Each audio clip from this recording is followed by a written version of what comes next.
All right, guys. Today we're gonna, we're talking a little bit about solutions, right? Ionic compounds dissolving in solutions, things like that. Whenever we're talking about solutions, we always have to talk about concentration. How concentrated, how much solute is dissolved in a certain amount of solvent.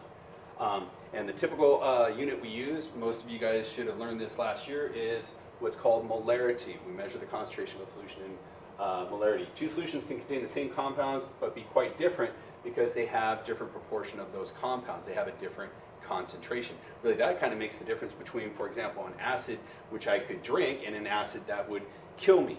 A lot of times it's not necessarily even the type of acid as it is the concentration of that acid. Molarity is one way we can measure the concentration of an acid. You guys write this down. Molarity, and which we abbreviate with a big M, is moles of solute. So that's how much solute, that's the stuff that dissolves, which is usually a solid, is dissolved in a certain volume of the entire solution. So usually we take a solid and we dissolve it right in water. Well, just realize that this isn't just the volume of the solvent, but the volume of the whole solution in liters. And how we can abbreviate that is, just make that really simple. We just say molarity is equal to moles per liter of solution. Okay, so let's just do a practice here. 78 grams of potassium chloride. Well, 1 second, guys. Let me see. I'm going to need my calculator. 78 grams is dissolved in water to make a 2-liter solution. What is the molarity? So you guys, whenever we do make a solution, like if I made a potassium chloride solution, I wouldn't want to just put KCl on the container that I might store. I would also want to indicate the concentration, and usually in terms of molarity. So if I need to get, I use my molarity equation. Look, I'm solving for this, so I don't need to rearrange that. So I need moles of my solute. What's my solute? It's potassium chloride. And right, unless told otherwise, and we even said it's dissolved in water. And if you weren't told water, you assume it's water. And question is, do I know any of these? Well, we end up with 2 liters of solution, so I already know this. So my molarity is, I'm going to divide it by 2 liters. But the question here is, you guys see, I'm giving you the gram amount of my solute, but what do we need to do?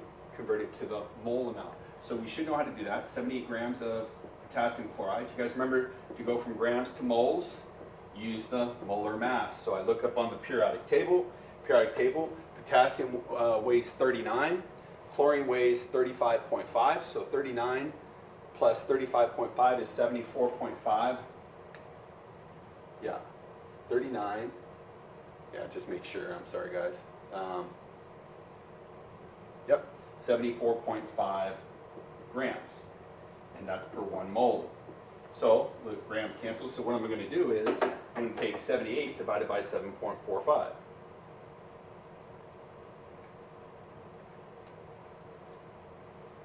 I'm going to get 1.05 moles. You know what? Yeah, 1.05 moles. Now technically, if you guys think about it, you guys are using proper significant digits.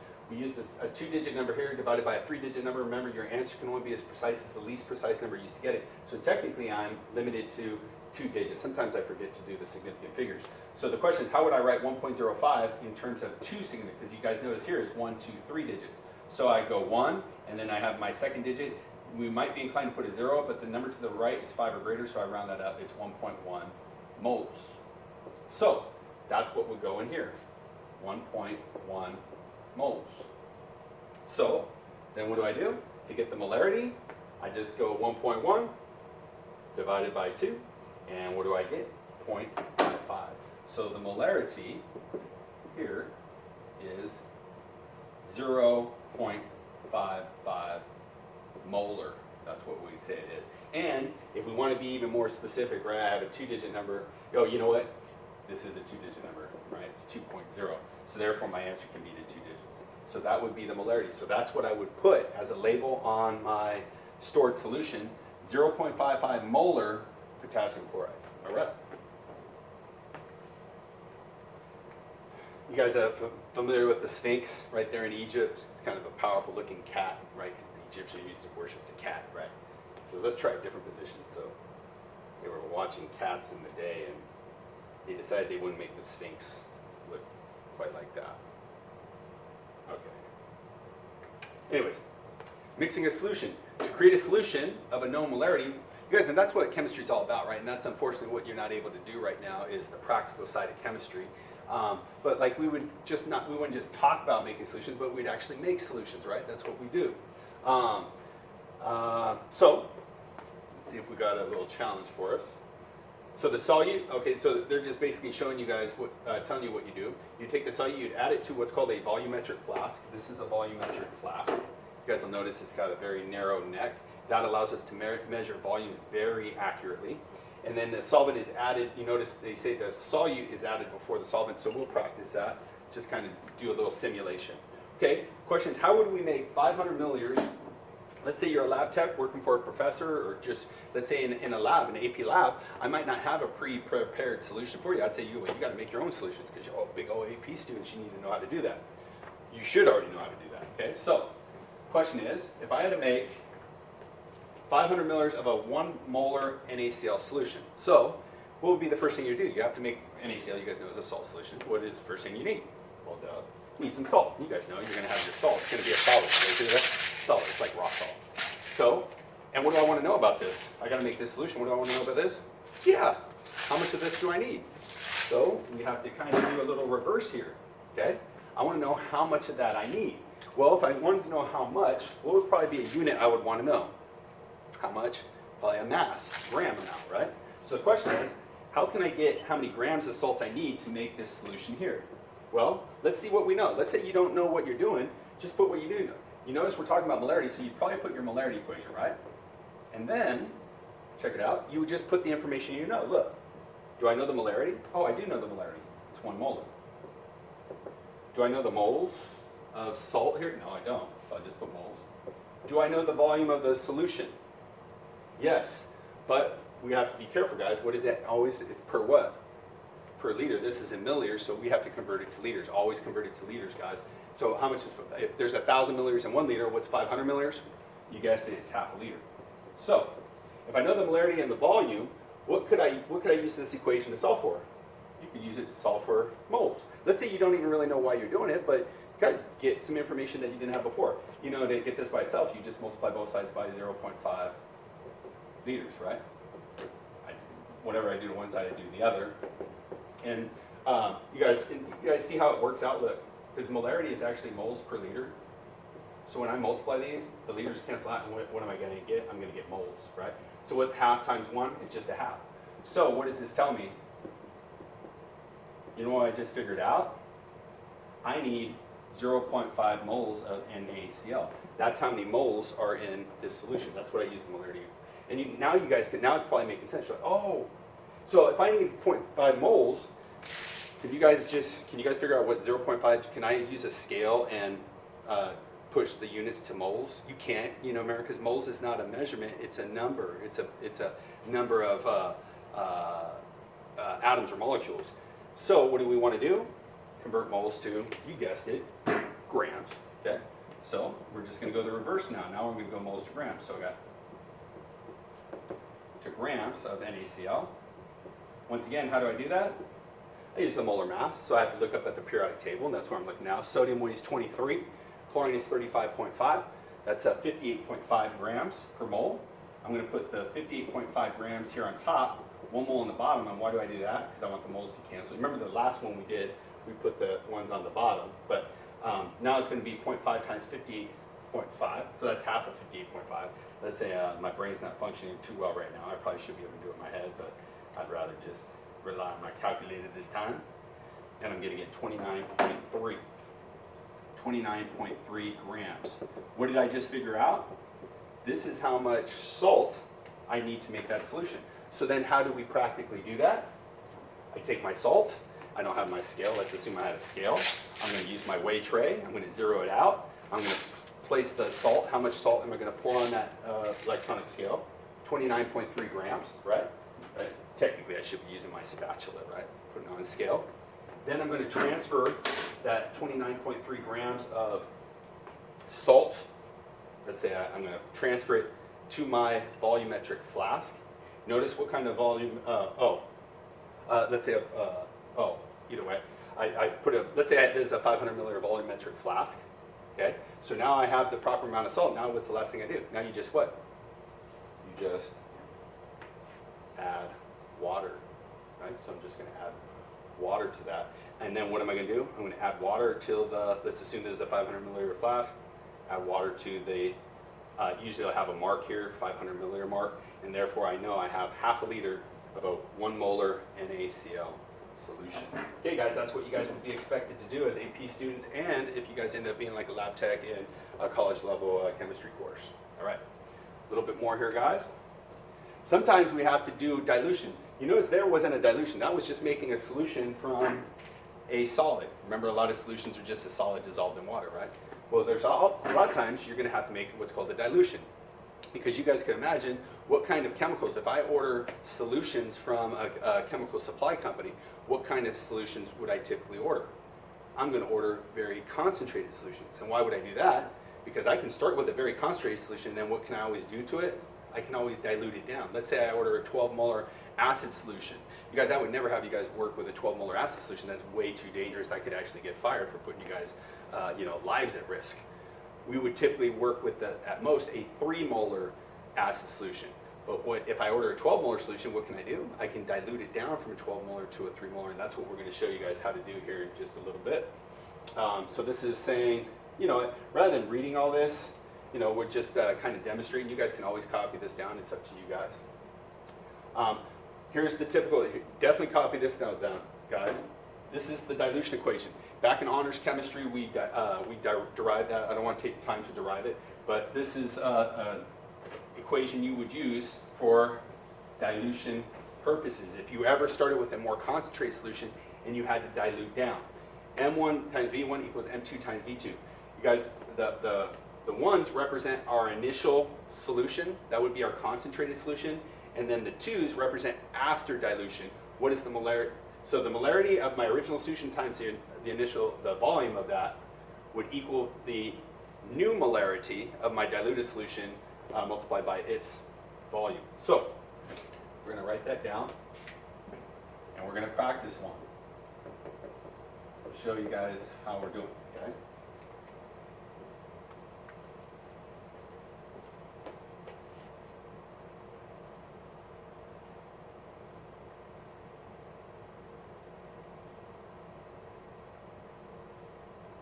Concentrated solutions are often stored in the laboratory stockroom for use as needed. Frequently, we dilute these stock solutions before working with them. Dilution is the procedure for preparing a less concentrated solution from a more concentrated one. Click on one of the buttons to prepare either a 0.05 molar or a 0.025 molar solution. Okay, so guys, here's the situation. We're starting with a 0.5 molar solution of copper sulfate. Notice it's kind of light blue. I don't know if you guys can see that, but you remember the copper lines make it kind of light blue. Okay, and what we want to do for our lab purposes, we want to create, let's say, a diluted solution. We either want a 0.05 or a 0.0250. Let's just go with a 0.05 molar solution. Let's say we want to make 100 milliliters of that. So obviously, what do we got to do? We got to ultimately dilute it down. But basically, really, what do we want to know? We want to know ultimately how much of this really do I need to make this diluted solution. So let's say let's choose the first one. Okay. Click on the pipette you will use to prepare 100 milliliters of a 0.05 molar solution, starting with the 0.5 molar stock solution. Okay, you know what, they didn't even write it down, so I have to. Okay, so here's what we want, okay? We want 100 milliliters of a 0.05 molar solution. You can obviously see we're going to start with a more concentrated solution. So this is what I want.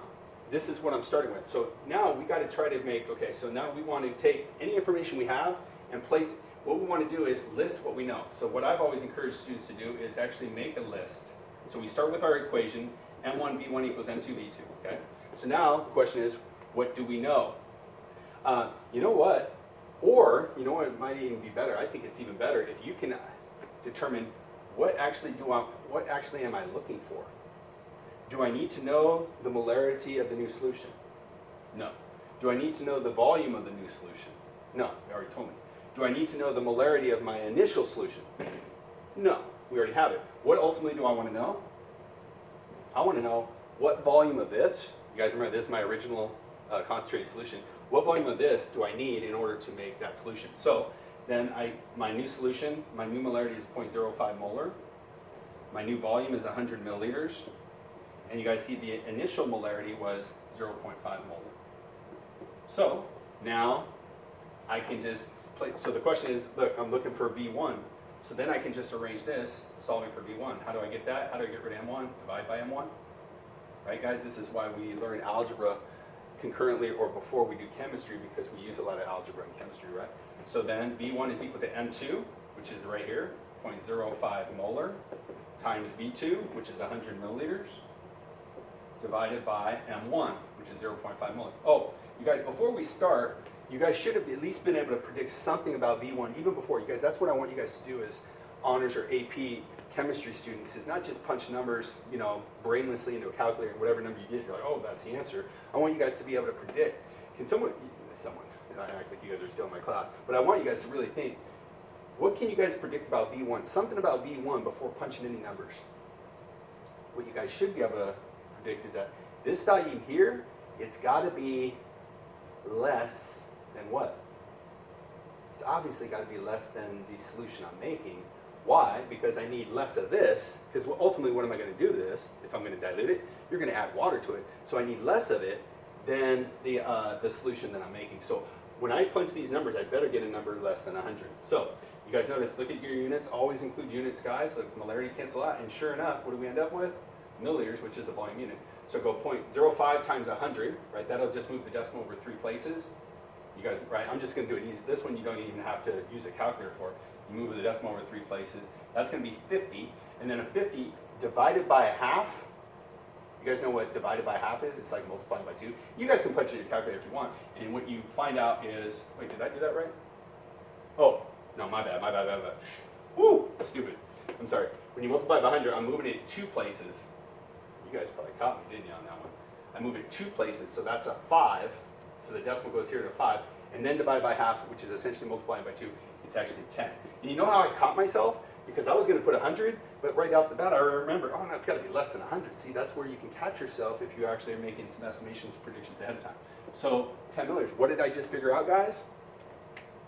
I need 10 milliliters of this. So if I was going to choose a pipette to draw that solution from, which pipette would I use? Well, you guessed it, right? I'm going to use the 10 milliliter one. So this is kind of a funky pipette, right? You just suck up.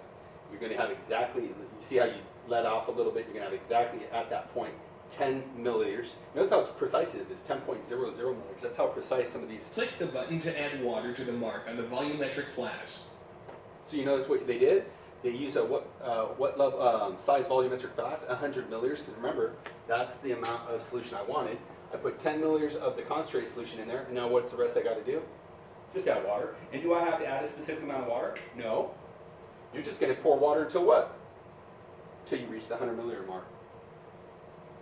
And then you see they top it off to be very precise, right at that particular, so the meniscus is right at that line.